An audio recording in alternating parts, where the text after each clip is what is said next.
नमस्कार साथियों, मैं मनीष कुमार शर्मा स्वागत करता हूं आपका एक बार फिर यादविन स्मार्ट क्लासेस पर, जिस पर आप एसएससी रेलवे की तैयारी कर रहे हैं। जैसा कि आपको पता है 9 बज चुके हैं और 9 बजे आपका एक सेशन स्टार्ट होता है जो आपकी साइंस की क्लासेस का होता है और जिसमें मैं आपको आज फिजिक्स पढ़ा रहा हूं। यानी मैं इतने दिन से आपको फिजिक्स पढ़ा रहा हूं और फिजिक्स के सारे चैप्टर्स को मैं यहाँ पे कंप्लीट करा रहा हूँ। ये सीरीज जो चल रही है ये आपकी चैप्टर वाइज चल रही है, जिसमें मैं आपको चैप्टर वाइज प्रीवियस ईयर में आने वाले क्वेश्चंस को या प्रीवियस ईयर में आए हुए उन क्वेश्चंस को करा रहा हूं जो वास्तव में इंपॉर्टेंट बनते हैं। तो ऐसी क्लास के लिए आपको जुड़ना पड़ेगा हमारे साथ में और चैनल को करना होगा सब्सक्राइब और ऐसे ही क्लास का रोजाना यहाँ पे फायदा उठाना पड़ेगा। तो आपको पता है ये क्लास आपकी 17वीं क्लास है, इससे पहले आपकी 16 क्लास हो चुकी हैं और अगर आपने वो वीडियो नहीं देखे हैं, वो चैप्टर आपने नहीं देखे हैं, तो आप उन क्लासेस को जाके अपनी प्लेलिस्ट में जाके उन क्लासेस को देख सकते हो, जिससे आपको पता चले कौन कौन से चैप्टर हो चुके हैं और मैं कौन से चैप्टर की तैयारी कर रहा हूँ। ठीक है, तो आज की क्लास में आपको पता है कि एक और चैप्टर के साथ में एक नए टॉपिक के साथ में मैं आया हूं। कल मैंने आपको मैग्नेटिज्म के बारे में बताया था और मैग्नेटिज्म से रिलेटेड जितने भी क्वेश्चन थे मैं सारे आपको बताए थे और जो इंपॉर्टेंट बनते थे किस तरीके से आपको समझाया था वो आपको पता होगा। बाकी आज हम जो पढ़ने वाले हैं वो एक नए चैप्टर के साथ में हम करने वाले हैं जिसका नाम है इलेक्ट्रिक करंट।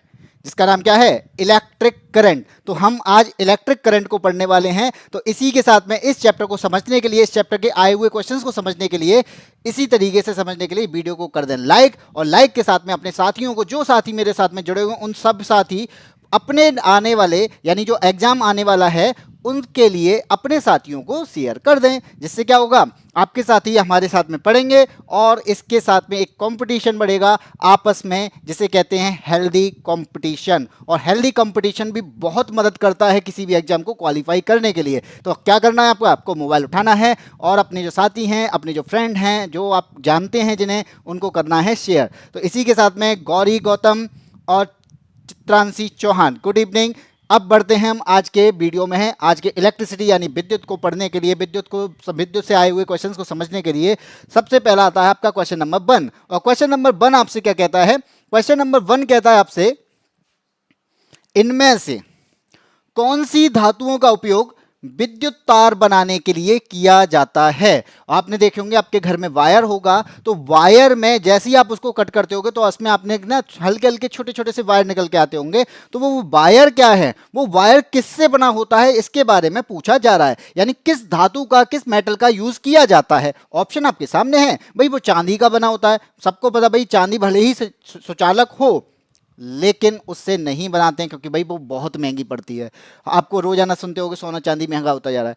मैग्नीशियम, तांबा और लेड। तो इन चारों में से कौन सी धातु होगी जिससे हम विद्युत के तार बनाएंगे? किसका यूज करेंगे? तो विद्युत तार बनाने के लिए आंसर दिया है चित्रांशी चौहान ने तांबे का और ऋतु कुमारी ने आंसर दिया है सी ऑप्शन। तो जो लोग यहाँ पे सी के साथ में हैं बिल्कुल सही आंसर दिया है और सी यहाँ पे बिल्कुल करेक्ट आंसर होगा और करेक्ट आंसर है। इसी के साथ में आपका ऑप्शन नंबर सी यहाँ पे लॉक किया जाता है, जो क्या है राइट आंसर है। और आपको यह भी मालूम होना चाहिए तांबे के साथ में यानी तांबे के अलावा भी किसी चीज का यूज किया जाता है और उसका नाम क्या है? एल्यूमिनियम। तो एल्यूमिनियम का भी यूज किया जाता है और ये दोनों क्या हैं? ये आपके विद्युत के भी सुचालक होते हैं, यानी विद्युत को भी कंडक्ट करते हैं। उसके अलावा ये ऊष्मा यानी हीट को भी कंडक्ट करते हैं। तो ये विद्युत और ऊष्मा के दोनों के अच्छे सुचालक होते हैं। ठीक है, और जो आपके ये भी याद रखना कि ये बहुत ही तन्य धातु होती है। तन्य का मतलब पतले पतले तार के रूप में, आपने को पतले पतले तार के रूप में ये खिंची चली जाती है, इसलिए बहुत ही तन्य धातु के रूप में भी इसको जानते। बिल्कुल ऋतु कुमारी, एल्यूमिनियम बिल्कुल सही है। हाँ जी, सुचालक होते हैं, बहुत सही आंसर। चलिए आगे बढ़ते हैं, क्वेश्चन नंबर आते हैं 2 पर। क्वेश्चन नंबर 2 आपसे यहां पे क्या कहता है? कहता है कि निम्नलिखित में से कौन सा प्रभाव यानी कौन सा इफेक्ट है जो विद्युत के कारण नहीं होता है, जिसमें इलेक्ट्रिसिटी का कोई भी रोल नहीं होता है। ऑप्शन आपके सामने है कि एक चुंबकीय प्रभाव, मैग्नेटिक इफेक्ट होगा, बी कहता है भाई थर्मल इफेक्ट होगा, सी कह रहा है केमिकल इफेक्ट होगा और डी कहता है कंट्रैक्शन इफेक्ट होगा यानी संकोचन प्रभाव होगा। तो इनमें से कौन सा आंसर है? और ध्यान आपको यहां पे क्या देना है, यहां पे कारण नहीं होता है, यानी कौन सा ऐसा प्रभाव है जो विद्युत के कारण यानी इलेक्ट्रिसिटी के कारण नहीं होता है। इनमें से 3 क्या होंगे? वो होते होंगे और एक नहीं होगा। तो वो कौन सा होगा? आंसर बताइए। ऋतु कुमारी का, चित्रांशी का आंसर ऑप्शन आ रहा है सी। तो यहाँ पे दोनों का आंसर है ऑप्शन नंबर सी। चलिए देखते हैं कौन सा आंसर सही होगा। तो मैं बता दूं यहाँ पे देखो, चुंबकीय प्रभाव की बात करते हैं, मैग्नेटिक इफेक्ट की बात करते हैं, तो आपने देखा होगा टेलीफोन होते थे, टेलीफोन में आपने देखा होगा उसमें हम किसका यूज करते थे, चुंबक का यूज करते थे कि नहीं करते, बिल्कुल। और उसके अलावा हम विद्युत की जो मोटर होती है, पानी की मोटर होती है, पानी की मोटर में भी अंदर क्या होता है, मैग्नेट होता है, तो इसका मतलब है मैग्नेटिक प्रभाव होता होगा। बी है आपका ऊष्मीय प्रभाव। ऊष्मीय प्रभाव में आपने देखा होगा कि हम गीजर का यूज करते हैं, हम बल्ब का यूज करते हैं, ये क्या है, हमें ऊष्मा दे रहा है, गीजर भी तो क्या दे रहा है, ऊष्मा दे रहा है, तो इसका मतलब क्या है, विद्युत का इफेक्ट होता है इस पे। सी है आपका रासायनिक प्रभाव, यानी यहाँ पे केमिकल इफेक्ट भी होता है। इलेक्ट्रोड पर गैस के बुलबुले बनते हैं, यानी इलेक्ट्रोड पर हम जब गैस होती है ना उस पे बुलबुले हमारे यहाँ पे किसकी वजह से बन रहे हैं, वो भी हमारे इलेक्ट्रिसिटी की वजह से बनते हैं। लास्ट बचता है संकुचन का प्रभाव यानी कॉन्ट्रैक्शन इफेक्ट। ये क्या होता है, ये केमिस्ट्री में एक ऐसी विधि होती है लेंथेनाइट से संबंधित होती है, लेकिन यहां पे विद्युत का इफेक्ट नहीं पड़ता है, तो इसका आंसर क्या हो जाएगा, इसका तो आंसर भाई ऑप्शन नंबर डी होगा। भाई दोनों के गलत हो गए, ऋतु कुमारी चित्रांशी चौहान दोनों के गलत हैं। क्या आंसर आया है, आंसर आया है संकुचन प्रभाव। आपका केमिकल इफेक्ट नहीं होगा, क्योंकि केमिकल इफेक्ट की वजह से आपके लेंथेनाइट से संबंधित यहाँ पे केमिकल इफेक्ट की वजह से जो इलेक्ट्रोड होते हैं वहां, यानी उस इलेक्ट्रोड पर गैस के बुलबुले निकल आते हैं। इलेक्ट्रोड का मतलब यहाँ पे मैंने क्या दिया, उसको इलेक्ट्रिसिटी दी, यानी इलेक्ट्रॉन के कारण यहाँ पे इफेक्ट पे क्या निकले, बुलबुले निकले, तो इसका मतलब क्या हुआ, रासायनिक प्रभाव भी होता है। ठीक है जी, चलिए आगे बढ़ते हैं। क्वेश्चन नंबर आता है आपका थर्ड, और थर्ड आपसे कहता है कि इलेक्ट्रिक चार्ज अपॉन समय किसके इक्वल होता है, यानी Q अपॉन T किसके इक्वल होता है। हाँ जी बिल्कुल डी, बताइए Q अपॉन T इनमें से किसके इक्वल होता है। कहते हैं कि भाई इलेक्ट्रिक धारा यानी जो आपकी विद्युत धारा इसके इक्वल होता होगा। बी कह रहा है भाई विभवांतर के इक्वल होता है, यानी पोटेंशियल डिफरेंशिएशन जो होता है उसके अकॉर्डिंग।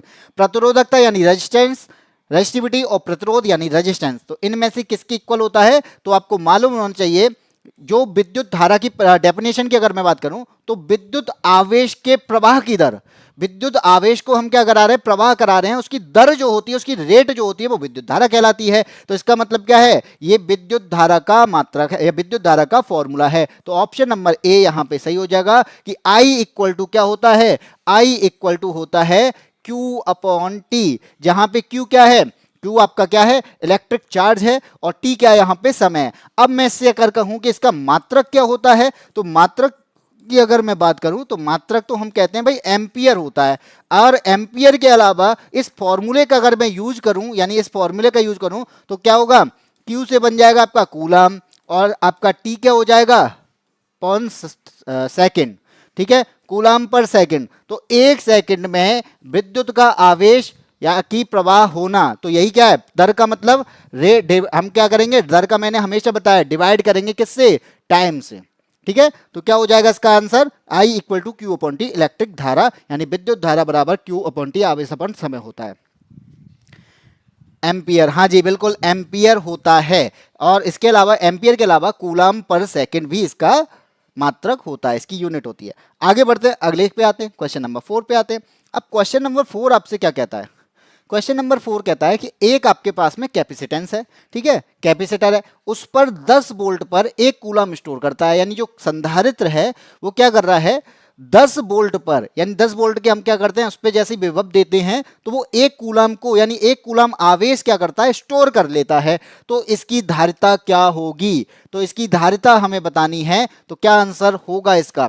तो आपको सबसे पहले पता होना चाहिए कि इसमें हम किस फॉर्मूले का यूज करेंगे, ठीक है, तो आपको वो मालूम होना चाहिए। दिया क्या है वो आप मैं बता देता हूं कि यहां पे बी जो दिया है, वोल्ट जो दिया है वो कितना है, 10 वोल्ट दिया है, ठीक है। एक कूलम की बात कर रहा है, तो 1 कूलम क्या है, ये हमारा आवेश है, तो आवेश दे दिया 1 कूलम। इसके बाद में बोला उसने कि भाई धारिता क्या होगी, शिवा राजपूत प्रणाम भाई, ठीक है। तो यहां पे क्या होगा, धारिता बतानी है, तो धारिता का फॉर्मूला जो होता है C equal to Q upon B होता है। अब कहोगे भाई Q अपॉन बी क्या है यहाँ पे, तो C तो यहाँ पे धारिता, यानी धारिता का फॉर्मूला है, तो भाई धारिता के लिए हम C से रिप्रेजेंट करते हैं, Q को हम किससे, यानी Q के लिए कूलम, Q कहेंगे इसको आवेश के लिए, तो आवेश को हम किससे रिप्रेजेंट करते हैं, Q से रिप्रेजेंट करते हैं। और B क्या है यहाँ पे, B है यहाँ पे विभव, ठीक है, बी यहाँ पे क्या है, विभव है, तो विभव क्या है बी। अब इसका आंसर क्या हो जाएगा, क्यू है हमारा 1 और वी क्या है हमारा 10, आंसर क्या हो जाएगा 1/10, और 1/10 से इसको डिवाइड करेंगे तो क्या आएगा 0.1, 0.1। और आपको मालूम होना चाहिए धारिता का जो मात्रक है वो क्या होता है, वो होता है फैरड, और फैरड को हम यहाँ पे एफ लिखते हैं, तो आंसर क्या हो जाएगा ऑप्शन नंबर सी। तो ऑप्शन नंबर सी क्या है 0.1 फैरड। ठीक है, तो फॉर्मूले पता हो आसानी से आंसर निकल आते हैं, क्योंकि मुझे पता था कि धारिता इक्वल टू क्या होती है, आवेश अपॉन विभव होता है, तो C equal to Q upon B होता है, और मुझे यहाँ पे वी दिया था, क्यू दिया था, मैंने यहाँ पे सी निकाल दिया। ठीक है, हाँ जी, सेवा राजपूत, रितु कुमारी, चित्रांशी, तीनों का आंसर सही है, ऑप्शन नंबर सी सही है। आगे बढ़ते हैं क्वेश्चन नंबर 5। क्वेश्चन नंबर 5 आपसे क्या कह रहा है, क्वेश्चन नंबर 5 कह रहा है कि 10 वोल्ट के विभवांतर वाले दो बिंदुओं पर 5 कूलम के चार्ज को स्थानांतरित करने में कितना कार्य करना पड़ेगा। तो क्या आंसर हो जाएगा इसका। अब इसमें करना क्या है, हमें क्या दिया है, विभव दिया है, शिवा राजपूत का आंसर आया ऑप्शन नंबर सी, इसका भी ऑप्शन नंबर सी, ये नहीं पता है मुझे, मैं बता देता हूं। देखो 10 वोल्ट का विभवांतर है, तो विभवांतर यानी बी बराबर क्या दिया है 10 वोल्ट। चलिए, दो बिंदुओं पर 5 कूलम के चार्ज को स्थानांतरित करने के लिए कितना कार्य करना पड़ेगा। तो इसका मतलब क्या है, कूलम दिए, कूलम की बात कर रहा है, तो इसका मतलब क्या है, ये आवेश होगा, तो आवेश कितना दिया है 5c। मुझे बताना है कि वर्क कितना करना पड़ेगा, तो इसके लिए बस एक फॉर्मूला लगता है, वो फॉर्मूला मुझे पता होना चाहिए। और विभव क्या होता है, अच्छा ऑप्शन इसको सही कर लो ना, ये सही, ये गड़बड़ कर देते हैं भाई टाइपिंग पे। ठीक है, ए बी सी डी, अब तो सही है, अब बता दो। तो यहां पे क्या होगा, तो हमारा विभव यानी विभवांतर का फॉर्मूला क्या होता है, V इक्वल टू होता है W अपॉन Q, और W क्या है यहाँ पे, W हमारा है कार्य, और Q क्या है यहाँ पे, Q आपका है आवेश, और V क्या है यहाँ पे, V आपका विभवांतर हो गया। अब मेरे को पता क्या क्या है, मेरे को B पता है तो लगा दो 10, W मुझे निकालना है, Q मुझे पता है 5, कितना हो जाएगा 50 हो जाएगा। अब ये 50 आएगा क्या भाई, यहाँ पे आपको देख रहा होगा 50 एम्पियर, 50 जूल, 50 सी, 50 बी, तो यहाँ पे क्या निकाला मैंने, ये भी तो पता होना चाहिए। यहाँ पे मैं लिख देता हूँ इसको कि मैंने ये जो निकाला है W इक्वल टू 50 निकाला है। अब W इक्वल टू 50 तो हो गया, तो मुझे कार्य का मात्रक पता होना चाहिए, और आपको पता है कार्य का मात्रक क्या होता है, जूल होता है, तो भाई मैं इसको जूल लिख दूंगा, तो 50 जूल हो जाएगा। और 50 जूल किस में दिया है, ऑप्शन नंबर बी में दिया है, तो यहां पे आपका ऑप्शन नंबर बी सही होगा। तो जिन लोगों का ऑप्शन नंबर बी है, सेवा राजपूत का ऑप्शन नंबर बी, चित्रांशी का और रितु कुमारी का ऑप्शन नंबर बी बिल्कुल सही आंसर दिया है। ठीक है, हाँ जी बिल्कुल सी है, चेंज कर दिया। आगे बढ़ते हैं, क्वेश्चन नंबर 6 पे आते हैं। 6 आगे आपका कह रहा है कि विद्युत बल्ब के एक फिलामेंट के द्वारा 3 मिनट में 0.8 एम्पीयर की धारा खींची जाती है। जो विद्युत बल्ब है उसमें जो फिलामेंट आता है, उस फिलामेंट के द्वारा 3 मिनट में कितनी ऊर्जा, कितनी धारा खींची जा रही है, कितना करंट खींचा जा रहा है, वो 0.8 एम्पीयर का। तो परिपथ के माध्यम से प्रवाहित होने वाला आवेश क्या होगा, तो वहां पे हमें बताना है आवेश क्या होगा। तो आपके सामने ऑप्शन है, तो बता दिए कितना चार्ज फ्लो हो रहा है।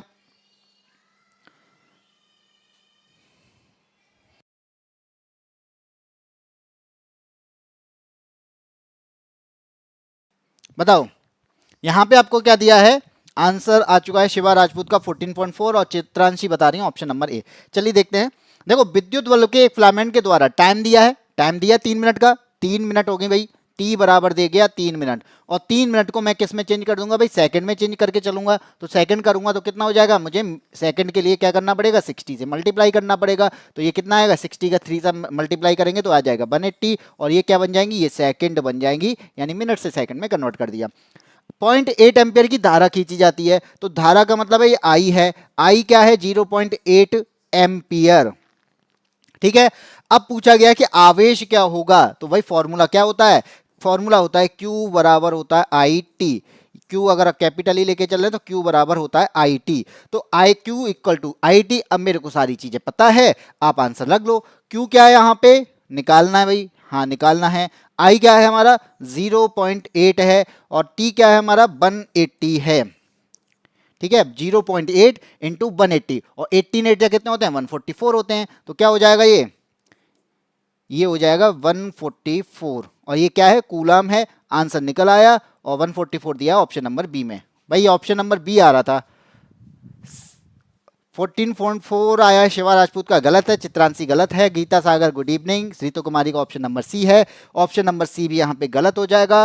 रितु कुमारी बी ही होगा, हाँ जी बी हो गया, ये भी गलत हो गया, कोई बात नहीं है। गीता सागर का 144 आ गया। सभी के आंसर सही आ रहे हैं, नहीं है सही नहीं आए हैं, क्योंकि आपको पता है देखो 0.8 का 180 से मल्टीप्लाई करेंगे, पॉइंट इसको हटा दूं मैं, अगर इस पॉइंट को हटा दूं 0.8 है और ये 180 है, तो पॉइंट को हटाओगे तो क्या हो जाएगा, 10 बढ़ेगा नीचे, 10 से ये 10 कटेगा, 18 से 8 मल्टीप्लाई करोगे 144 आएगा।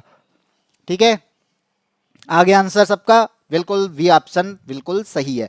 आगे बढ़ते हैं, अगले क्वेश्चन पर आते हैं। क्वेश्चन नंबर 7 आपसे क्या कह रहा है, कहता भाई 10 वोल्ट के विभवांतर वाले दो बिंदुओं के बीच 4 कूलम के चार्ज को स्थानांतरित करने में कितना काम किया जाता है। इसको नहीं बताऊंगा क्योंकि मैंने ऐसे क्वेश्चन करा दिए हैं। ये क्वेश्चन कई बार, हाँ ये मैं बता देता हूं कि ऐसे क्वेश्चन कई बार पूछे हैं डिजिट चेंज कर करके, तो आपको वो डिजिट का ध्यान रखना है और ये क्वेश्चन पे आपका एक ही फॉर्मूला लगना है, उस फॉर्मूला का यूज कर लो और इसका आंसर बता दो। मैं इसका आंसर मैं सॉल्व नहीं कराने वाला, क्योंकि यहाँ पे बी दिया है और आपको Q दिया है और W निकालना है, तो V इक्वल टू होता है क्या है, W अपॉन Q होता है, और W कौन अगर Q होता है तो W के इक्वल टू क्या आ जाएगा, V इंटू Q हो जाएगा। तो B की वैल्यू आपकी 10 हो जाएगी, Q की वैल्यू हो जाएगी 4, तो 10 और 4 का मल्टीप्लाई कर देंगे, आंसर आ जाएगा 40। तो आंसर तो मैंने ऐसे ही निकाल दिया और निकल के आ गया ऑप्शन नंबर सी, 40 जूल।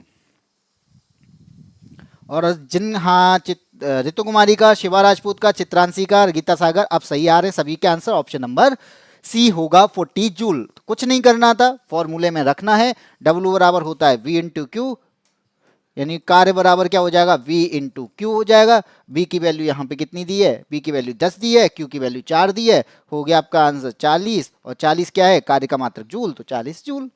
आगे बढ़ते हैं, अगले क्वेश्चन पे आते हैं।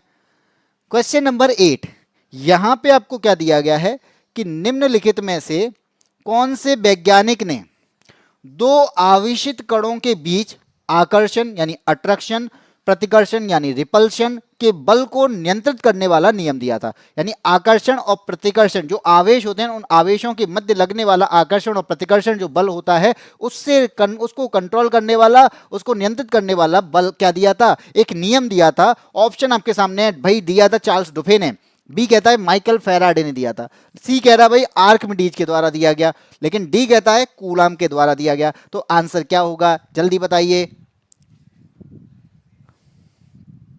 राधे राधे सर, अपने भैया आपने बताया नहीं सर क्लास हो गया। हर्ष वर्मा, मैं तो रोजाना कहता हूँ रोजाना क्लास होगी, और यहाँ पे आपका थंबनेल भी बहुत टाइम से लगा हुआ है, पूरे शेड्यूल लगा हुआ था, क्लास तो होगी। आज तो मेरी दोनों क्लास हुई हैं, आप तो ये भी नहीं कह सकते। दोपहर वाली भी क्लास हुई है 12 बजे वाली, और ये भी क्लास है।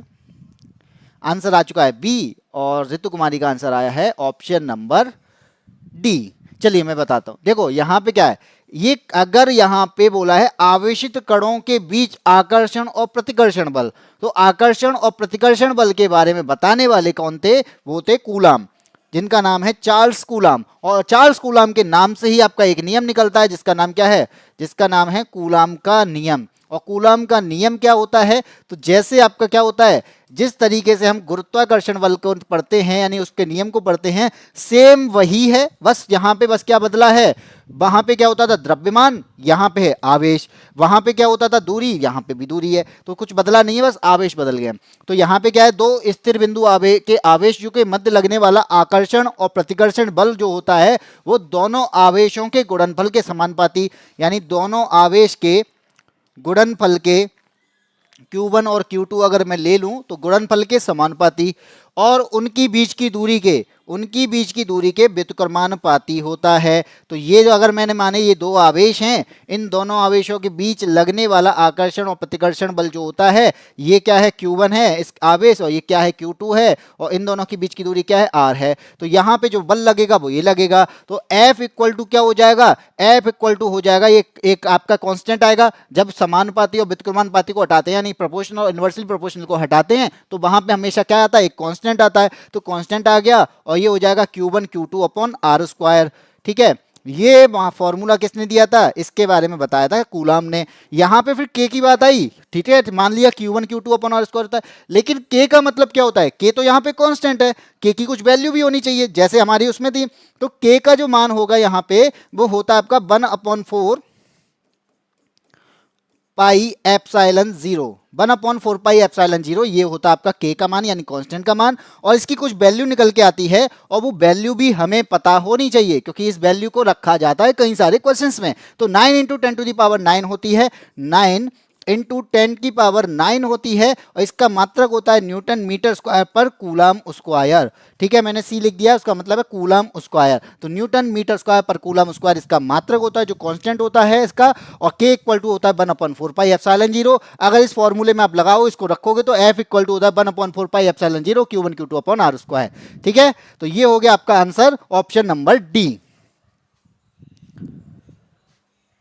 आई एम बहुत लेट, हाँ बिल्कुल लेट हो चुके हो। क्वेश्चन नंबर 8 चल रहा है, ये भी मैंने खत्म करा दिया है।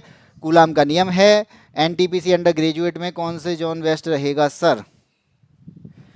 कोई कौन सा भी जहाँ पे वैकेंसी ज़्यादा हो वहाँ भर दो। मुझे तो देखो इस चीज़ पे फोकस नहीं करना भाई, जहाँ अगर आप पढ़ने वाले हो आप कहीं से भी निकाल सकते हो। ठीक है, दूसरा ये है कि अगर इन चीज़ों पे रहना है तो भाई देखो आप फिर उसका कट ऑफ देखो, कट ऑफ कहाँ की कम जाती है। तो मैंने देखा है जो कट ऑफ जाती है कम वो बेंगलोर की कम जाती है, बेंगलोर के अलावा बिलासपुर की कम जाती है। तो ऐसी जगह हैं यहाँ पे, मालदा की कम जाती है। तो ऐसी जगहों पे क्या होता है, ऐसी जगहों पे आपका यहाँ से इस जोन में जो कट ऑफ रहती है वो कम रही है अभी तक। अब वो डिपेंड करेगा किस पर कि यहाँ पे वैकेंसीज कितनी है। ठीक है, तो उन वैकेंसीज के आधार पे वहाँ पे आप डाल सकते हो, वो जॉन आप कोई भी डालो, कोई दिक्कत नहीं है। 9 इंटू 10 इनकी पावर 9, हाँ 9 इंटू 10⁻9 होता है न्यूटन मीटर स्क्वायर पर कूलम स्क्वायर। ठीक है, आगे बढ़ते हैं क्वेश्चन नंबर 9 पर। किसी आवेश का विद्युत क्षेत्र बल, जो इलेक्ट्रिक फील्ड जो होता है फोर्स, यहाँ पे जो स्ट्रेंथ होती है वो इनमें से किसके इक्वल होती है, यानी कि बताना है किसके, यानी दूरी के साथ बढ़ेगा। आवेश का विद्युत क्षेत्र दूरी के साथ बढ़ता है, बी कहता है दूरी के घन के साथ घटता है, सी कह रहा है भाई दूरी के साथ घटता है, और डी कहता है दूरी के वर्ग के साथ घटता है। तो यहां का आंसर क्या होगा, बताइए क्या होगा? सर नेटवर्क इश्यू हो रहा है, नेटवर्क इश्यू मुझे तो नहीं दिख रहा है, बाकी हाँ जी सर नेक्स्ट आ चुका है, ऋतु कुमारी का आंसर आ चुका है ऑप्शन नंबर डी, और शिवा राजपूत का आया है ऑप्शन नंबर सी। तो यहाँ पे आंसर क्या होगा? हर्ष वर्मा का भी आंसर आ चुका है ऑप्शन नंबर सी। तो यहाँ पे मैं बता दूं वही बात आ रही है, ये जो बात की जा रही है ना, ये कूलाम के नियम के अकॉर्डिंग की जा रही है, और कूलाम का नियम हमने अभी पढ़ लिया, ये एफ प्रोपोर्शनल होता है Q1 Q2 के, और एफ इनवर्सली प्रोपोर्शनल होता है दूरी के वर्ग के व्युत्क्रमानुपाती होता है। ये तो हमने पढ़ लिया, इनवर्सली प्रोपोर्शन ऑफ क्या ABCD चारों ही सही हैं। अभी मिश्रा का सी है, गीता सागर का सी है, अभी मिश्रा प्रणाम भाई, सी आंसर आ रहा है। चलिए देखते हैं, और चित्रांशी ने तो बहुत ही गजब का आंसर दिया है कि चारों ही सही हैं। तो यहाँ पे देखो क्या होगा, तो 1/r² की बात आ रही है। अब अगर ये वहां पर अगर ये Q1 Q2 की मैं बात करूंगा, अगर प्रोपोर्शनल है तो Q1 बढ़ेगा तो फोर्स बढ़ेगा, Q2 बढ़ेगा तो फोर्स बढ़ेगा, चाहे Q1 बढ़ा लो चाहे Q2 बढ़ा लो, फोर्स उस टाइम पे बढ़ने वाला है।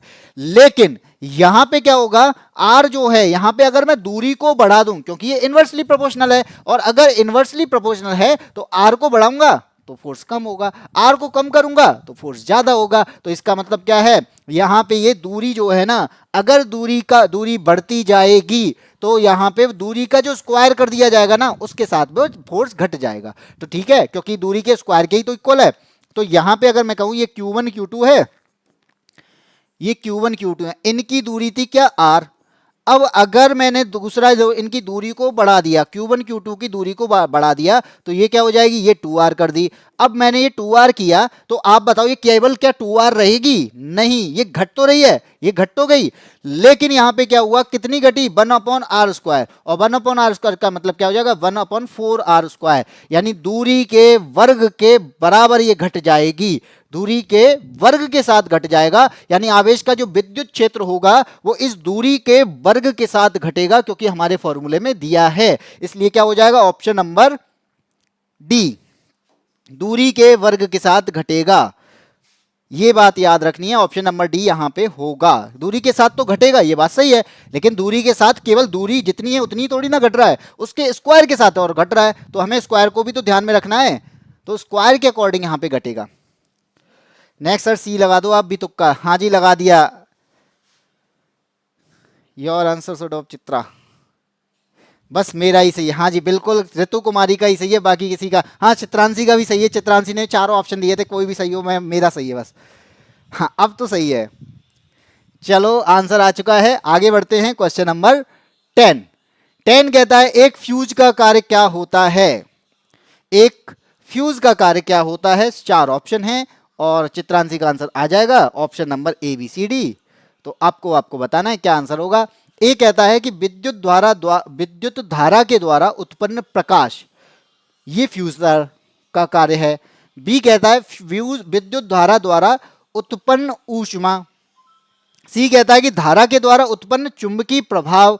और डी कहता है विद्युत धारा द्वारा अवशोषित ऊष्मा। तो इन चारों में से वो किस सिद्धांत पर काम करेगा। हाँ ऋतु जीत गई। ऋतु रोजाना पढ़ने आती है ना मुझसे, ऑफलाइन में। पहला आंसर दिया वो भी गया, सब गलत होगा। ठीक है चलो छोड़ो। देखो फ्यूज तार का काम क्या होता है, ये है मान लो आपका जो घर है, आपने देखा होगा घर पे आप देखते होगे ना इंडिकेटर लगे होता है, उसमें क्या होता है उसके पास में हम फ्यूज लगाते हैं, फ्यूज का तार का यूज करते हैं। तो वहां पे क्या होगा कि ये वायर लेके जाते हैं और वायर का इस वायर को कनेक्ट पूरा कनेक्ट नहीं करते, क्या करते हैं बीच में एक फ्यूज को कनेक्ट करते हैं। तो इस वायर के साथ में हमने किसका कनेक्ट किया है, कनेक्शन किया फ्यूज का कनेक्शन किया, यानी मैंने फ्यूज लगाया। और ये जो जुड़ा होता है ना फ्यूज तार, ये फ्यूज तार जो जुड़ा होता है वो श्रेणी क्रम में जुड़ा होता है, यानी सीरीज में जुड़ा होता है।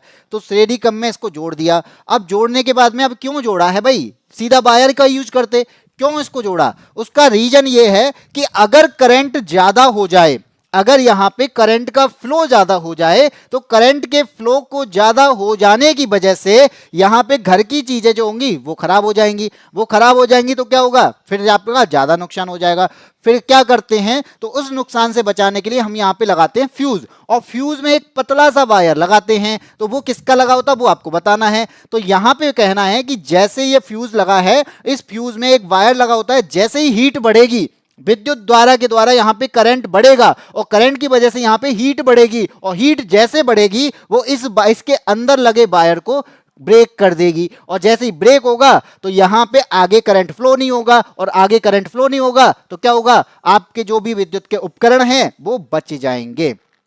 टीवी फ्रिज वगैरह ये सारी चीजें बच जाएंगी।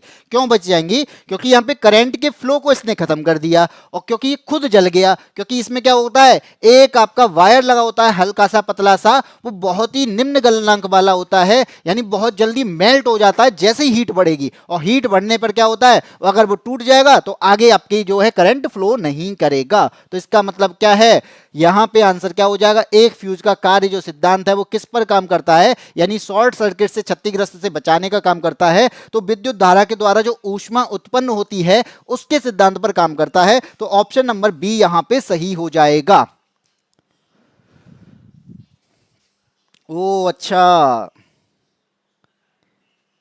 क्वेश्चन छोटा आंसर हाथी जैसा। चलो आगे आगे बढ़ते हैं, क्वेश्चन नंबर 11 पर आते हैं। फिर आता है फ्यूज तार का, एक और आ गया फ्यूज तार का। फ्यूज तार की बात करते हैं, इससे संबंधित हमारे पास में फिर दो कथन दिए हैं। अब बताना है कि अब तो आपके आंसर सही होना चाहिए, मेरे अकॉर्डिंग अब आंसर सही होना चाहिए, क्योंकि हमारा इससे पिछला क्वेश्चन भी क्या था, फ्यूज तार का था। सामने दो ऑप्शन है, यानी दो आपके कथन है। पहला कथन कहता है कि ये जो उपकरण के साथ श्रेणी क्रम में संयोजित होता है, ये उपकरण के साथ में श्रेणी क्रम में संयोजित होता है, यानी श्रेणी क्रम में जुड़ा होता है, यानी सीरीज में जुड़ा होता है। बी कहता है इसमें निम्न गलनांक वाले पदार्थ से बना होता है, ये जो फ्यूज होता है वो बहुत ही कम गलनांक वाले पदार्थ से बना होता है। तो आंसर क्या हो जाएगा, वो तो आर राइट शिवा राजपूत और हर्ष वर्मा बता रहे हैं ऑप्शन नंबर बी। प्रणाम भाई, कोई दिक्कत नहीं है। हर्ष वर्मा ने बताया ऑप्शन नंबर बी। तो जो लोग बी के साथ में बिल्कुल सही हैं, यहाँ पे ए और बी दोनों सही हैं, क्योंकि मैंने अभी बताया कि फ्यूज तार जो होता है वो श्रेणी क्रम में जुड़ा होता है, और इसका यूज जो होता है ना, इसमें जो पदार्थ जुड़े होते हैं वो कैसे निम्न गलनांक वाले होते हैं, वो जल्दी ही मेल्ट हो जाएं, क्योंकि हीट बढ़ेगी तो मेल्ट जल्दी हो जाएंगे और वो कनेक्शन को खत्म कर देंगे। ठीक है, बिल्कुल अफन लवर, चित्रांशी चौहान, ऋतु कुमारी सभी का आंसर सही है, शिवा राजपूत। आगे बढ़ते हैं, क्वेश्चन नंबर 12। अब दिवाली आने वाली है, और दिवाली आने वाली है तो यहाँ पे क्या लगाएंगे, हम लाइट लगाएंगे, झालर लगाते हैं जो आती हैं। तो वो क्या है, कहीं कहीं लोग यहाँ पे लगाते हैं, तो क्वेश्चन यही चीज पे रिलेटेड है, जो फेस्टिवल वाली लाइट आती है, यानी त्योहारों के समय भवन पे जो लगाई जाने वाली जो लाइट होती है, फेस्टिवल की जो लाइट होती है, जिन्हें हम झालर के नाम से जानते हैं, वो इनमें से किसका एग्जाम्पल है, ये बताना है। ऑप्शन ए कहता है भाई समानांतर यानी समांतर परिपथ पैरेलल सर्किट का एग्जाम्पल है, बी कहता है मैग्नेटिक इफेक्ट का एग्जाम्पल है, सी कहता है कि विद्युत चुंबकीय प्रेरण का एग्जाम्पल है, और डी कहता है यहाँ पे श्रेणी परिपथ का एग्जाम्पल है। तो फेस्टिवल की जो लाइट होती है वो किस प्रकार जुड़ी होती है, हमसे ये पूछा गया है। आंसर आपका क्या होगा, अपर लबर का आया है ऑप्शन नंबर डी। यहाँ पे शिवा राजपूत, ऋतु कुमारी, चित्रांशी चौहान ने दिया है ऑप्शन नंबर ए, ऋतु कुमारी का ऑप्शन नंबर डी। तो यहाँ पे मैं बता दूं, त्योहार की लाइट होती हैं तो इस तरीके से हम लगाते हैं। मान लीजिए ये वायर है, ये मान लीजिए इस तरीके से वायर होते हैं, इन वायर में क्या लगे होते हैं, बल्ब लगे होते हैं इस तरीके से। तो आपने देखे होंगे बल्ब, जो छोटे छोटे जो बल्ब लगे होते हैं वो इस तरीके से ही तो लगे होते हैं। अब ये परिपथ में लगा हुआ है, यानी जिस सर्किट में लगा हुआ है ये तो एक ही वायर पे काम कर रहा है, एक ही वायर से जुड़ा हुआ है। तो इसका मतलब क्या है, इसी वायर पे आपके बल्ब लगे हैं, तो इसका मतलब क्या हुआ, ये आपके सीरीज में लगे हुए हैं। और अगर सीरीज में लगे हुए हैं इसे हम क्या कहते हैं, इसी को श्रेणी क्रम कहते हैं। तो एक इस प्रकार से जो बल्ब जुड़ते हैं जिसमें एक ही करंट फ्लो हो जाए, एक ही धारा प्रवाहित हो जाए, उसे हम क्या कहते हैं, श्रेणी क्रम कहते हैं। तो आंसर क्या हो जाएगा, ऑप्शन नंबर डी हो जाएगा। तो जिन लोगों का ऑप्शन नंबर डी है वो बिल्कुल सही हैं। मैं भेड़ चाल नहीं चलूंगी बिल्कुल। अगर डी आंसर आया तो मैं ए दूंगी, ए आया तो बी दूंगी, और सबके अगर ए बी सी डी आ रहे हैं तो मैं अलग अलग पूरा एक ही आंसर दे दूंगी, ए बी सी डी। हाँ जी, चलो आगे बढ़ते हैं। क्वेश्चन नंबर आता है 13 है, विद्युत परिपथ में किसकी गति से विद्युत धारा बनती है, किसकी गति की वजह से विद्युत धारा बनती है, ये पूछा गया है। तो क्या आंसर होगा, चलो आंसर बताओ। विद्युत परिपथ में किसकी वजह से विद्युत धारा बनती है? ऑप्शन आपके सामने भाई, इलेक्ट्रॉन की वजह से बनती है, बी कहता है न्यूट्रॉन की वजह से बनती है, सी कह रहा है इलेक्ट्रोड की वजह से बनती है, और डी कहता है प्रोटॉन की वजह से बनती है। तो सभी को पता है कि इसका आंसर क्या होगा। सुनील ने आंसर दिया है ए का 13, अच्छा 13 का ए, शिवा राजपूत का A answer, Ritu Kumari, Chitranshi Chauhan, Afan lover, सभी का आंसर आ चुका है। आंसर है यहाँ पे इलेक्ट्रॉन। तो यहाँ पे इलेक्ट्रॉन की जो गति होती है उससे क्या बनती है, उसी से आपका विद्युत धारा बनती है, यानी इलेक्ट्रिक करंट बनता है। तो यहाँ पे अगर इलेक्ट्रॉन की बात करूंगा तो इलेक्ट्रॉन के बारे में किसने बताया था, जे थॉमसन ने बताया था।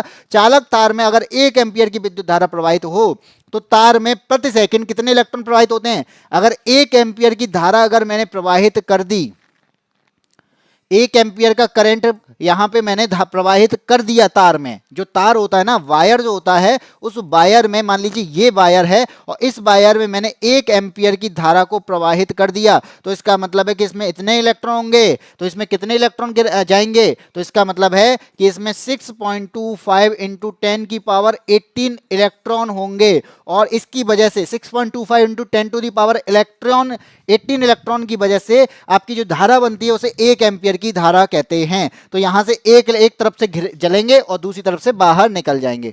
ठीक है जी, आज बड़ी शांति है क्लास में, आज एक ही नहीं आया बस, फाइनल बॉस। चलो आगे बढ़ते हैं। क्वेश्चन आता है 14।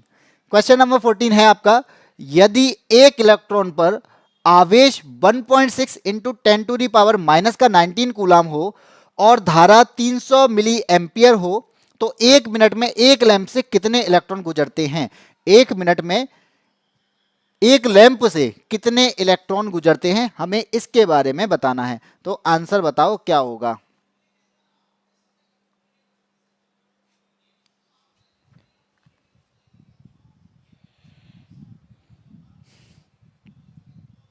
हाँ वही एक ही है,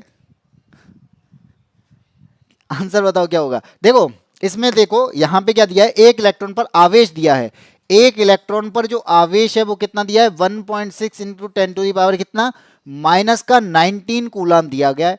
ये तो हो गया आपका आवेश, चलो मान लिया।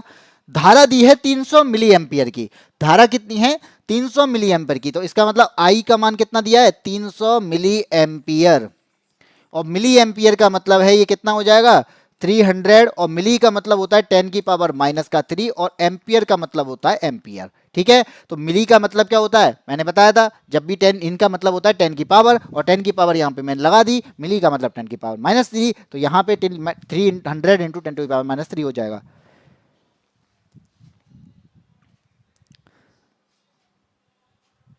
मुझे कुछ नहीं पता है। मुझ मासूम पर इतने इल्जाम मत लगाओ, मुझे कुछ नहीं पता। टी इक्वल कितना दिया है? 1 मिनट।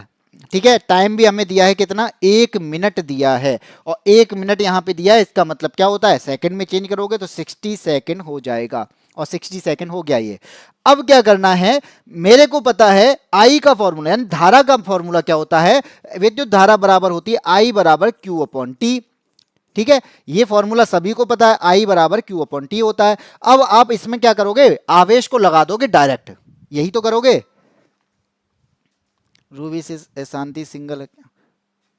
चलो यहां पे बात करते हैं कि Q अपॉन टी, यानी आवेश के बारे में पूछा है। एक इलेक्ट्रॉन का आवेश तो मुझे दिया है, एक इलेक्ट्रॉन की वैल्यू दी है, और मैंने क्या बताया था अभी, इसमें बहुत सारे इलेक्ट्रॉन निकलते हैं। अगर बहुत सारे इलेक्ट्रॉन निकल रहे हैं तो इसका मतलब क्या होगा? यहां पे जो आवेश होगा बहुत सारे इलेक्ट्रॉनों का होगा, और बहुत सारे इलेक्ट्रॉनों का अगर आवेश है तो इसे मैं क्या कह सकता हूं? इसे मैं कह सकता हूं यहां पे जो आवेश होगा वो n इलेक्ट्रॉन का यूज होगा। तो Q की जगह पे अब मैं किसका यूज करूंगा?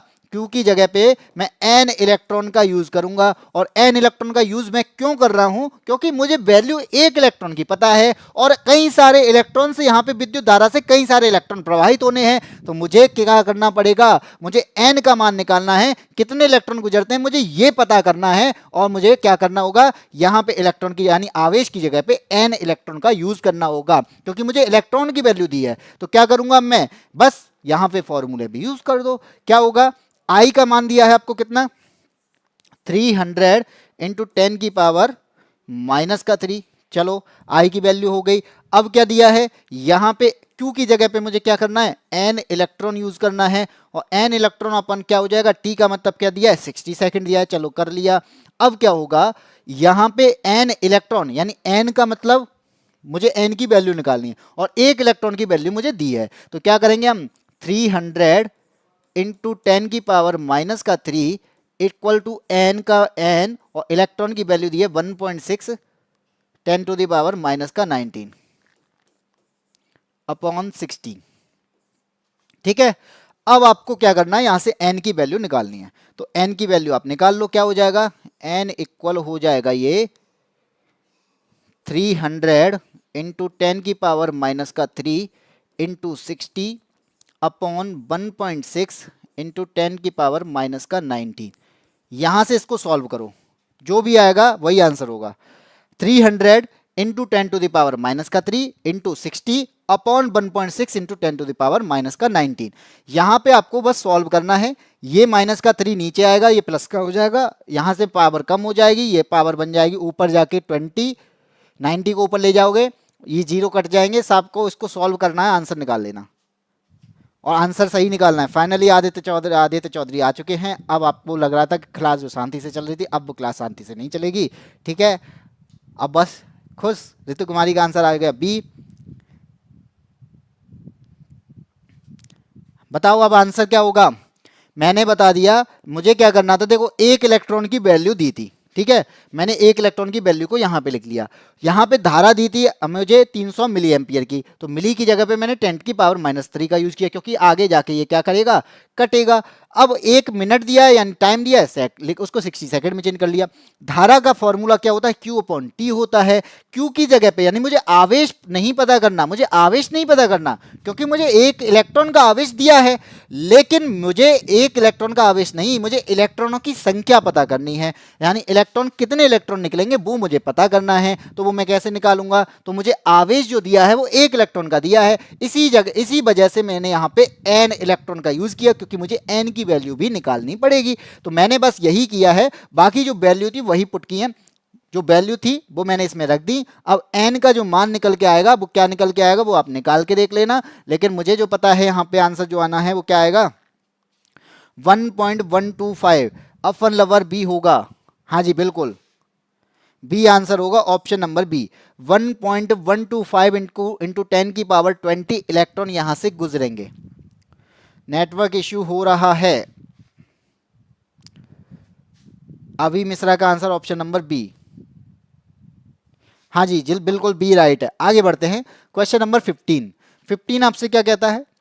15 कहता है यहाँ पे किसी दिए गए धातु के तार, यानी कोई भी धातु का कोई मेटल का एक तार दिया गया है, वायर है, उसके पास में क्या होगी, विद्युत प्रतिरोधकता, जिसे इलेक्ट्रिक रेजिस्टिविटी कहते हैं, किस पर निर्भर करेगी, यानी जो प्रतिरोधकता है वो किस पर निर्भर करेगी, ये पूछा गया है।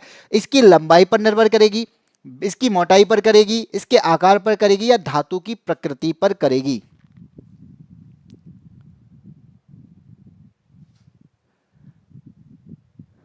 सर आप देखो आपकी साइड हो रहा है, मेरा फोन कहाँ है,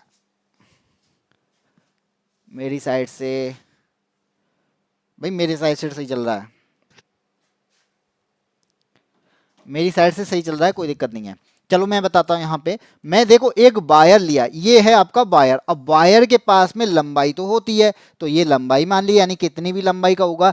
क्या इसके पास में मोटाई होगी, तो मोटाई भी होगी। तो इसके पास में जो ये जो एरिया है ना, इसे कहते हैं ए का मतलब है अनुप्रस्थ काट का क्षेत्रफल होगा। तो यहाँ पे क्या होगा, जो भी वायर, कोई भी वायर है, किसी भी मेटल का वायर है, उसके पास में कुछ ना कुछ रेजिस्टिविटी होगी, यानी कोई ना कोई प्रतिरोधकता होगी। तो हर पदार्थ के पास में अपनी प्रतिरोधकता होती है, ये बात आप याद रखना कि अपनी प्रतिरोधकता होती है। तो रेजिस्टिविटी क्या हो जाएगी, रो इंटू एल अपॉन ए हो जाएगी। अब ये रो जो है ना, यही क्या है, यही प्रतिरोधकता है। तो हर पदार्थ की जो रेजिस्टिविटी है ये किस पर निर्भर करती है, तो ये टेम्परेचर पर निर्भर करती है। ये किस पर निर्भर करेगी, ये टेम्परेचर पर निर्भर करेगी। इसके अलावा ये उसकी मटेरियल पर डिपेंड करेगी, यानी धातु की जो प्रकृति है, ये किस धातु का है, ये उस पर भी डिपेंड करेगी। तो यहां पे क्या हो जाएगा, रेजिस्टिविटी ये डिपेंड किस पे करेगी, तो ये डिपेंड करती है धातु की प्रकृति पर। तो आंसर क्या हो जाएगा, ऑप्शन नंबर डी हो जाएगा,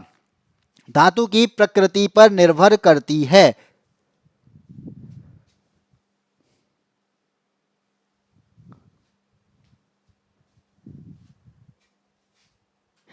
चलो आगे बढ़ते हैं, क्वेश्चन नंबर 16। क्वेश्चन नंबर 16 आपके सामने आ गया। एक आपको यहां पे दिया है सर्किट। अब इस सर्किट के हमें क्या बताना है कि ए और बी के बीच में समतुल्य प्रतिरोध कितना होगा, ये पूछा जा रहा है। तो प्रतिरोध कितना होगा यहां पे, ये बताइए। यहां पे आपके सामने वैल्यू दी है, यहां पे दिया है ये 5 ओम, ये दिया है आपको 6 ओम, यहां पे दिया है 6 ओम, और ये दिया है आपको 5 ओम। ठीक है, इस तरीके से यहाँ पे प्रतिरोध दिए हैं, यानी जो आपके प्रतिरोध, जो सर्किट दिया है, सर्किट में आपके वायर जुड़े हैं, इस तरीके से जुड़े हैं।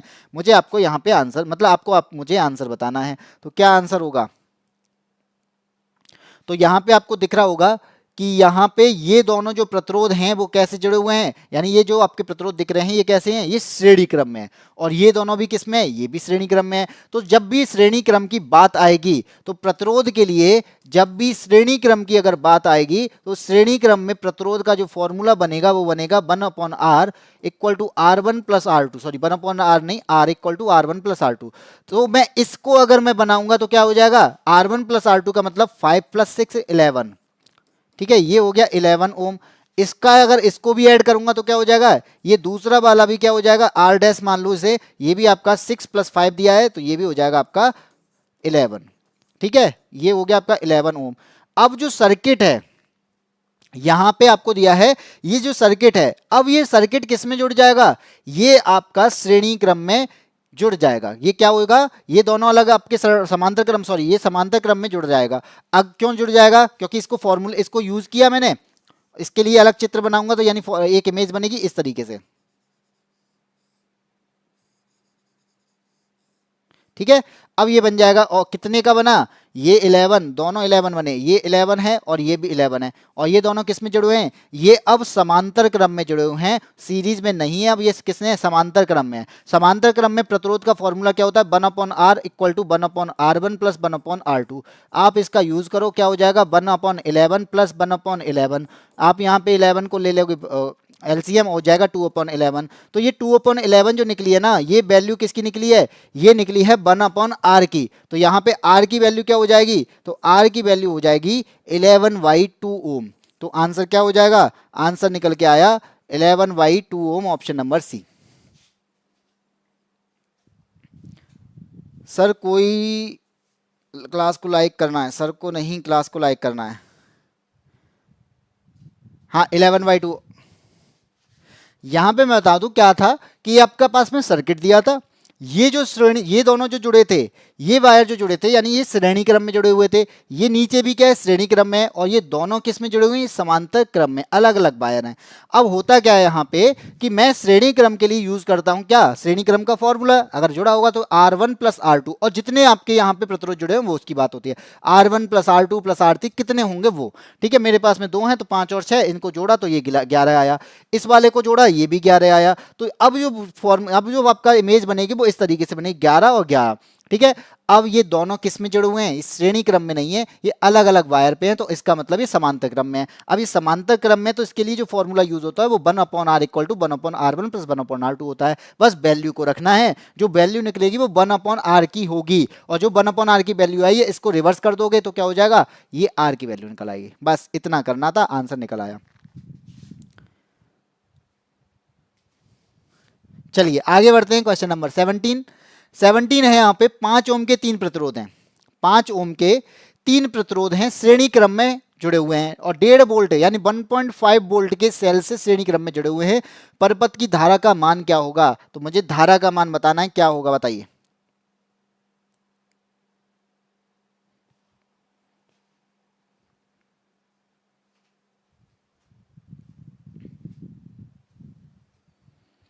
इसको क्वेश्चन को करना खुद, ये होमवर्क है, ठीक है।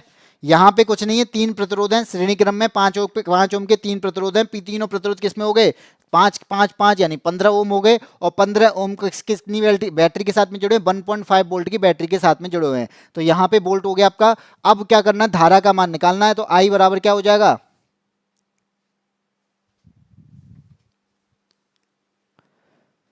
पढ़ाई नहीं कर रहे हैं, बस अपनी बातों में लगे पड़े हैं, कोई बात नहीं है, ये मैंने होमवर्क में दिया। चलो आगे बढ़ते हैं। ट्रांसफार्मर का प्रयोग होता है, ट्रांसफार्मर का प्रयोग होता है किसके लिए, यहां पे आपको बताना है जो ट्रांसफार्मर का यूज होता है ना वो किसके लिए यूज होता है। ए कहता है फ्यूज के रूप में, बी कहता है धारा को फिल्टर करने में, सी कहता है वोल्टेज को चेंज करने में, और डी कहता है यहाँ पे धारा को प्रवाहित करने में। वो मैंने क्वेश्चन दिया है आपको, क्योंकि आप यहाँ पे पढ़ नहीं रहे हो, मैं इसको सॉल्व करा देता हूँ पूरा। सॉल्व करने के बाद में यहाँ पे चल रहा है कि कोई कोई गुस्सा हो गया, कोई चला गया, कोई आ गया, कोई बैठा है, कोई कुछ कह रहा है, कोई कुछ कह रहा है। भाई पढ़ लो, यहाँ पे पढ़ने आते हो, पढ़ाई पर फोकस करो। अब बात आ रही है यहाँ पे ट्रांसफार्मर की, तो आपने ट्रांसफार्मर को देखा होगा ना इस तरीके की, उसमें ना कई सारी लेयर होती हैं, यहाँ पे कई सारी लेयर होती हैं, इस तरीके से लेयर बढ़ती चली जाती हैं। तो आपने देखा होगा, भले ही ये लग नहीं रहा है लेकिन है ट्रांसफार्मर जैसी, इसमें कई सारी लेयर होती हैं। तो इसका यूज क्या होता है, ये क्या करता है, ये जो है लेयर के साथ में एक क्या करेगा, ये वोल्टेज जो होते हैं ना, इन वोल्टेज को कंट्रोल करता है। क्या करता है, वोल्टेज को कंट्रोल करता है। अब कंट्रोल कैसे करता है कि यहाँ पे वोल्टेज या तो ज्यादा हो गया, इसका काम क्या होगा, यहाँ तो वोल्टेज को बढ़ाएगा, यानी वोल्टेज या तो बढ़ा देगा या वोल्टेज को क्या कर देगा, कम कर देगा। अगर ये वोल्टेज को बढ़ा रहा है और घटा रहा है तो क्या होगा, वोल्टेज बढ़ाने वाले ट्रांसफार्मर को हम क्या कहते हैं, उसे कहते हैं स्टेप अप ट्रांसफार्मर। क्या कहेंगे उसे कहते हैं स्टेप अप ट्रांसफार्मर, और जो वोल्टेज को घटाता है उसे कहते हैं स्टेप डाउन ट्रांसफार्मर। ठीक है, तो इसका आंसर क्या हो जाएगा, इसका आंसर हो जाएगा option number C, changing voltage, यानी वोल्टेज को चेंज करने में इसका यूज किया जाता है। हाँ जी, चेंजिंग वोल्टेज, सी राइट। मेरी क्लास बार बार पीछे हो जाती है तो क्लास को आगे बढ़ा लो अगर पीछे हो रही है तो। वैसे मेरी क्लास बिल्कुल सही चल रही है, देखो मेरे फोन सामने एक फ़ोन रखा है, उस फ़ोन में बिल्कुल सही चल रही है। मैंने फ़ोन इस तरीके से रखा है कि मुझे यहाँ पे दिखाई दे रही है कि हाँ क्लासेस सही चल रही है, अटक नहीं रही है अभी। अगर किसी का नेटवर्क इशू आ रहा है तो शायद हो सकता है कि आपके वहाँ पे नेटवर्क इशू हो रहा हो, लेकिन यहाँ से नेटवर्क नहीं है क्योंकि सामने मेरे क्लास चल रही है। हाँ, 2 टाइप के होते हैं, सही चल रही है बिल्कुल। देखो अभी मिश्रा का आंसर आ चुका है, क्वेश्चन नंबर 19। फिर आगे एक और क्वेश्चन है सही। 19 आपका क्या कहता है, 2 ओम, यहाँ पे 2 ओम, 3 ओम, 5 ओम प्रतिरोध वाले 3 प्रतिरोध हैं, एक वोल्टेज V वोल्टेज वाली बैटरी के साथ में श्रेणी क्रम में जुड़े हुए हैं। यदि 2 ओम प्रतिरोध से प्रवाहित धारा 4 एम्पियर है तो वोल्टेज होगा। देखो ऐसे क्वेश्चन जरूर कर लो क्योंकि ऐसे क्वेश्चन आते बहुत हैं, ये बहुत क्वेश्चन पूछे जाते हैं। ठीक है, तो यहाँ पे याद रखना कि जब भी आपसे ऐसे क्वेश्चन पूछे जाएंगे तो आपको बहुत, और होते इजी हैं। चलो मैं ऐसे नॉर्मली यहाँ पे बना देता हूँ। मान लो ये आपका क्या है, एक आपका ये क्या है, ये आपका एक सर्किट है। इस सर्किट पे क्या किया है मैंने, इस सर्किट पे यहाँ पे 2 ओम 3 ओम 5 ओम, तो एक होगा मान लो 2 ओम यहाँ होगा, ये होगा आपका 2 ओम, ये हो गया आपका 3 ओम का प्रतिरोध, ये बना दिया मैंने 3 ओम, और ये हो गया आपका 5 ओम का प्रतिरोध। तीन है, तीनों प्रतिरोध बना दिए। 20 वोल्ट की बैटरी से यहाँ पे जुड़े हुए हैं, तो यहाँ पे 20 वोल्ट की बैटरी से अगर ये जुड़े हुए हैं तो इसका मतलब क्या है, ठीक है, ये 20 वोल्ट की बैटरी से जुड़े हुए हैं। अब मैंने यहाँ पे क्या कर दिया, 20 वोल्ट की बैटरी लगा दी, एक होगा प्लस और एक होगा माइनस। ठीक है, अब पूछा क्या जा रहा है, अब ये बताओ क्या यहां से करंट फ्लो होगा, वोल्टेज से जोड़ दिया तो यहां पे क्या होगा, करंट फ्लो हो जाएगा। तो यहां पे ये करंट फ्लो होना स्टार्ट हो गया। ठीक है, ये करा दिया मैंने करंट फ्लो, ये जाएगा, इस यहां भी जाएगा और इस तरीके से जाएगा। अब जाएगा तो यहां पे मुझसे पूछा क्या गया है, ये 2 ओम का जो प्रतिरोध है ना, यानी तीन जो प्रतिरोध हैं, इन तीन प्रतिरोध में ये 2 ओम वाला जो प्रतिरोध है, इस पर अगर 4 एम्पियर की धारा है, यानी इस पर मैंने 4 एम्पियर का धारा को प्रवाहित किया, धारा को फ्लो कराया, यानी करंट को फ्लो कराया, तो यहाँ पे वोल्ट कितना होगा। यानी मुझे बैटरी का नहीं पता था, ये जो बैटरी है ना, मुझे इसका पता नहीं है कितने वोल्ट की बैटरी है, लेकिन मुझे पता कैसे करना है, मुझे ये पता करना है क्योंकि मेरे पास में क्या है, प्रतिरोध है, और प्रतिरोध पर मैंने 4 एम्पियर की धारा प्रवाहित की है, और 4 एम्पियर की धारा प्रवाहित की है तो किस पर की है, इन तीनों पर की है, और इन तीनों में से मुझे 2 ओम का पूछा है, तो कितना यहाँ पे होगा, यहाँ पे फॉर्मूला क्या होता है इसके लिए, फॉर्मूला होता है बी बराबर आई आर। ठीक है, तो B बराबर जो होगा आई आर यहाँ पे यूज होगा। आपको करना क्या है, I की वैल्यू मुझे दी गई है 4 एम्पियर की, और R की वैल्यू मैं पे यहाँ पे क्या करूंगा, तो 2 ओम पे प्रवाहित होगी, लेकिन वो तीनों पे ही प्रवाहित होगी। तो यहाँ पे कितना हो जाएगा, 5 3 8 और 2, क्योंकि श्रेणी क्रम में ये तीनों जुड़ जाएंगे, कितना हो जाएगा, ये 10 ओम हो जाएगा, और इसका मतलब क्या है, 4 × 10 हो जाएगा। कितना आंसर आ गया, आंसर आ गया आपका 40।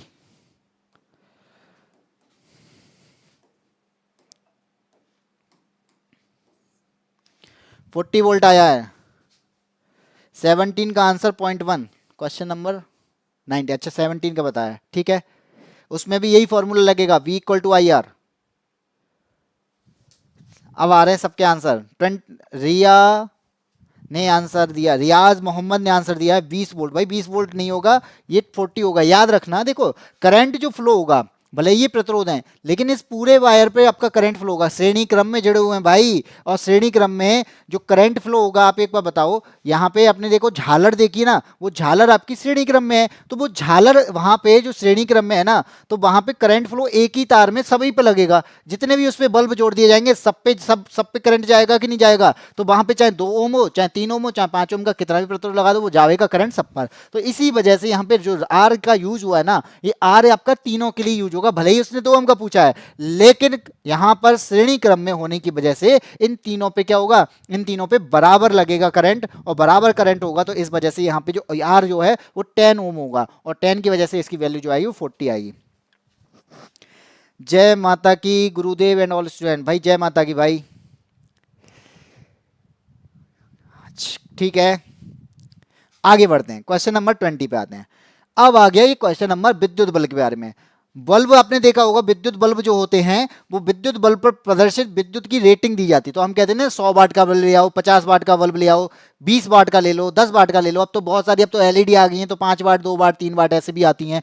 तो उसका मतलब क्या होता है, ये यहाँ पे पूछा गया है। तो यहाँ पे जो बल्ब होते थे उन पर जो रेटिंग दी जाती थी 100 वाट, उस 100 वाट का मतलब क्या होता है बताना है। एक कह रहा है भाई जो बल्ब है ना वो 100 प्रति घंटे यानी 1 घंटे में 100 जूल विद्युत ऊर्जा का व्यय करता है। यहां पे क्या करेगा, कंज्यूम कितनी ऊर्जा करेगा, कितनी एनर्जी को कर रहा है, 100 जूल की एनर्जी को कंज्यूम कर रहा है, वो हर घंटे, प्रति घंटे की बात हो रही है। बी कहता है कि पर सेकंड में वो 1 सेकंड में ही 100 जूल की विद्युत ऊर्जा व्यय करता है।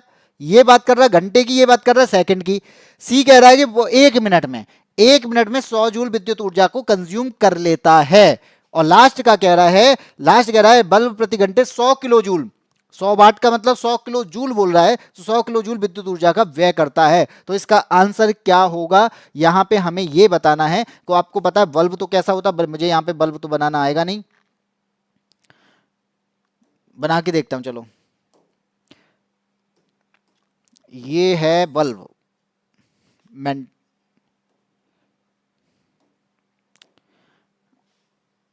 बताओ आंसर, आप आंसर दो तब तक, मैं तब तक इस पे यूज करके देखता हूँ, कुछ कर दूँ। ये गया वल्व, ठीक है, बन गया।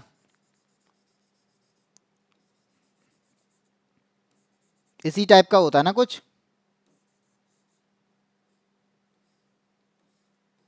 इस टाइप सा होता है कुछ। बन गया, कुछ तो बन ही गया। आंसर दो जल्दी तब तक, जला दिया मैंने। पता नहीं क्या बन गया, लेकिन हाँ है। चलो आंसर क्या होगा, देखो आपने आंसर किसी ने दिए हैं कि नहीं दिए हैं। आंसर आया है क्लास खत्म हो गई क्या, नहीं भाई क्लास खत्म नहीं है। हाँ बना दो भाई, कोई तो बना दो। ऑप्शन नंबर बी आया रियाज मोहम्मद का, बाकी देखते हैं क्या आंसर होगा। फन ने भी बताया ऑप्शन नंबर सी। देखो यहाँ पे याद रखना, अगर वाट की बात आ रही है तो ये बताओ वाट का जो मात्रक होता है वो क्या होता है। वाट का मात्रक क्या होता है, वाट का मात्रक होता है जूल पर सेकेंड। या वाट का मात्रक कह रहा हूं, वाट का मीन्स क्या होता है, जूल पर सेकेंड। वाट का मीन्स जूल पर सेकेंड। और अगर जूल पर सेकेंड है तो इसका मतलब क्या है, एक सेकंड में एक जूल ऊर्जा कंज्यूम करता होगा। यहां पे मतलब क्या है, अगर मैं यहां पे बोलूं तो एक सेकंड में ये कितनी ऊर्जा व्यय करता होगा, एक जूल ऊर्जा व्यय करता है। एक जूल ऊर्जा एनर्जी, एक जूल एनर्जी को कंज्यूम करता है एक सेकंड में। तो अगर मैं 100 वाट कर दूंगा तो क्या होगा, यहां पे एक सेकंड में 100 जूल एनर्जी को कंज्यूम करेगा। यहां पर क्या मतलब है, एस का मतलब यहां पे मैंने एक सेकंड, पर सेकंड की बात कर रहा हूं। तो पर सेकंड की बात हो रही है तो पर सेकंड में कितनी ऊर्जा, एक जूल ऊर्जा। अगर 100 वाट का है तो 100 वाट का मतलब क्या है, एक सेकंड में 100 जूल एनर्जी को कंज्यूम करता है। आर्ट बहुत अच्छी है, मेरी आईडी चेक कर लो। ये लॉलीपॉप कुछ तो बन ही गया, मैंने बोला था ना कुछ तो बन गया। तो इसका मतलब क्या हो गया, एक सेकंड में, क्योंकि यहां पे वॉट का मींस क्या होता है, जूल पर सेकंड, तो वॉट यहां पे जूल पर सेकंड को ही बोलते हैं। तो यहां पे बोला जा रहा है एक सेकंड में कितनी ऊर्जा, 100 वाट का मतलब 100 जूल ऊर्जा। और 100 जूल ऊर्जा यहां पे किस में दी गई, ऑप्शन नंबर जी बी में, कि बल्ब प्रति सेकंड एक सेकंड में 100 जूल विद्युत ऊर्जा को क्या करता है, कंज्यूम करता है एक सेकंड में। ठीक है, इसलिए हमने धीरे धीरे करके 100 वाट के बल्ब को खत्म कर दिया। आज हम एलईडी का यूज करते हैं। तो एक सेकंड में एलईडी आपकी अगर 10 वाट की है तो इसका मतलब एक सेकंड में वो क्या कर रही है, 10 जूल एनर्जी को कंज्यूम कर रही है। और यहाँ पे लॉलीपॉप जो है, ठीक है कोई बात नहीं, लॉलीपॉप बन गया है तो लॉलीपॉप बल्ब भाई, हाँ हाँ चित्रांश चौहान ठीक है, बल्ब नहीं है लॉलीपॉप है। चलो आगे बढ़ते हैं, क्वेश्चन नंबर आते हैं 21 पे। अब आती है 21 की बात। आपने एक गेम खेला होगा बचपन में, अगर खेला हो तो, क्योंकि आज की जनरेशन थोड़ा सा गेम से नहीं मोस्टली इस पे रहती है कि मोबाइल में कौन से गेम आ गए भाई, पबजी वगैरह इन चीज़ों पे। ये क्या है कि ऐसा होता था कि हम लोग जैसे कभी कुर्सी पे बैठते थे और उस टाइम पे क्या करते थे, कंबल होता था या फिर कुछ होता था, कपड़ा होता था, उस पर मारते थे। तो मारने पर क्या होता था, अगर कोई व्यक्ति उसे छू लेता है तो उसे हल्का सा झटका लगता था कि नहीं लगता था, अगर खेला हो तो। सर आंसर लेट हो सकता है, घर जा रही लाइब्रेरी से, मेरा सही है आंसर, ऊपर चला गया।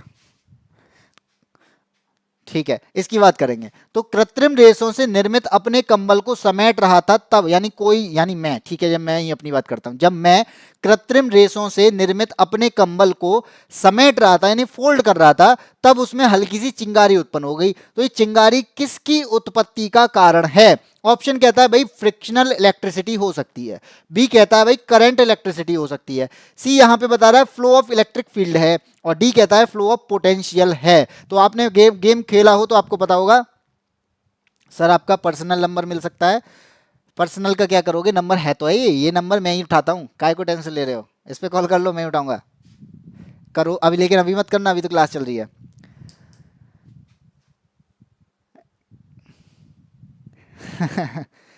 तो मैं इसकी बात करूंगा कि किसकी उत्पत्ति के कारण। देखो यहाँ पे जब कंबल हो, या फिर हम जब क्रिकेट नहीं उस पे चेयर पे बैठते हैं और चेयर पे हम जब कौड़े टाइप के मारते थे ना, तो मारने से व्यक्ति के अंदर क्या होता था, एक झटका लगता था अगर उसे छूते थे। उसका रीजन क्या होता था, उसका रीजन था कि वहां पे फ्रिक्शन हुआ है, रगड़ उत्पन्न हुई है। तो जैसे ही कंबल को हम फोल्ड करते ना, कंबल बार बार रगड़ खाता है, और रगड़ किसकी वजह से, यानी फ्रिक्शन की वजह से। तो फ्रिक्शन की वजह से यहाँ पे क्या होती है, इलेक्ट्रिसिटी उत्पन्न उत्पन्न हो जाती है, यानी एक छोटा सा आवेश उत्पन्न हो जाता है, तो वहां पे जो फ्रिक्शन उत्पन्न हो रहा है वो फ्रिक्शन की वजह से जो इलेक्ट्रिसिटी आ रही है, तो उसी का आंसर क्या हो जाएगा, उसकी वजह से वहां पे उसमें चिंगारी उत्पन्न हो जाती है, यानी चिंगारी आ जाती है। तो इसका आंसर क्या होगा, ऑप्शन नंबर ए आंसर होगा।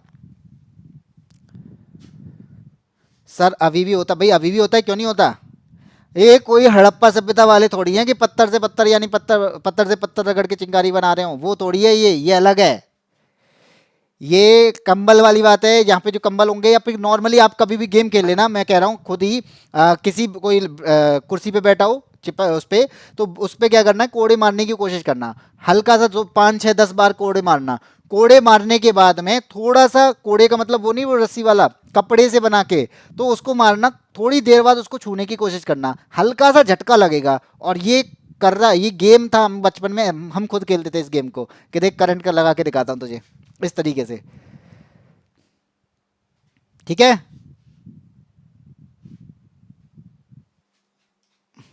ठीक है, आंसर मिल गया, फ्रिक्शन इलेक्ट्रिसिटी होती है जिसकी वजह से यहाँ पे आपके चिंगारी निकलती है, आपके नहीं, कंबल के। क्वेश्चन नंबर 22 कहता है, निम्नलिखित में से किस यंत्र में यांत्रिक ऊर्जा वैद्युत ऊर्जा में परिवर्तित होती है। तो किस, यहाँ पे यंत्र की बात कर रहा है, किस डिवाइस में यांत्रिक ऊर्जा, जैसे हम क्या कहते हैं, मैकेनिकल एनर्जी कहते हैं, मैकेनिकल एनर्जी को इसमें किस में चेंज करना है, इलेक्ट्रिक एनर्जी में चेंज करना है। तो मैकेनिकल को इलेक्ट्रिक में चेंज करने का काम कौन करेगा, और मैकेनिकल होती क्या है, मैकेनिकल का मतलब क्या होता है भाई, डायनामिक्स। और डायनामिक्स की अगर मैं बात कर रहा हूं तो इसका मतलब क्या है, तो डायनामिक्स की अगर मैं बात कर रहा हूं तो इसका मतलब क्या है, इसमें क्या होगी, या तो गति होगी, गतिज ऊर्जा होगी, और इसके अलावा क्या होगी, स्थितिज होगा। तो मैकेनिकल एनर्जी का मतलब है गतिज ऊर्जा के कारण यहाँ पे क्या होगा, एनर्जी बनना, और इस गतिज ऊर्जा के कारण ही क्या बनेगा, वो वैद्युत ऊर्जा में कन्वर्ट होगा। तो करेगा क्या, कौन करेगा इनमें से, ए कह रहा है भाई ट्रांसफार्मर करेगा, बी कह रही है मोटर, सी है विद्युत मापी, और डी है जनरेटर। तो किसमें मैकेनिकल से इलेक्ट्रिक ऊर्जा में परिवर्तन होता है, मैकेनिकल यानी जो आपकी यांत्रिक ऊर्जा है वो विद्युत में चेंज करती है। और आंसर क्या हो जाएगा आपका, ऑप्शन नंबर एएसपी का आंसर नंबर बी है। हर्ष वर्मा भाई राधे राधे, हाँ ब्लैंकेट ही बोलते हैं कंबल को, ठीक है मान लिया। चित्रांशी का आंसर डी, बिदुला का आंसर बी है। मैं हूं चला, मेरे सर दर्द कर रहा है आज, चलो कोई बात नहीं है। देखो आंसर हो जाएगा ऑप्शन नंबर डी। क्यों हो जाएगा, क्योंकि आपने देखा होगा जनरेटर जो होते हैं ना, जनरेटर में क्या होती है, गतिज ऊर्जा होती है, मैकेनिकल होती है। यहाँ मैकेनिकल की वजह से आपने देखा होगा कि उसके घूमने की वजह से यहाँ पे इलेक्ट्रिक बन जाती है, इलेक्ट्रिक एनर्जी आती है, जिसकी वजह से आपके घर में जो, अब घर नहीं, शादियों में जो लाइट आती है ना, वो उस जनरेटर की वजह से आती है। तो जनरेटर जो होगा वो क्या है, जनरेटर यहाँ पे मैकेनिकल को इलेक्ट्रिक एनर्जी में कन्वर्ट करता है। ठीक है भाई,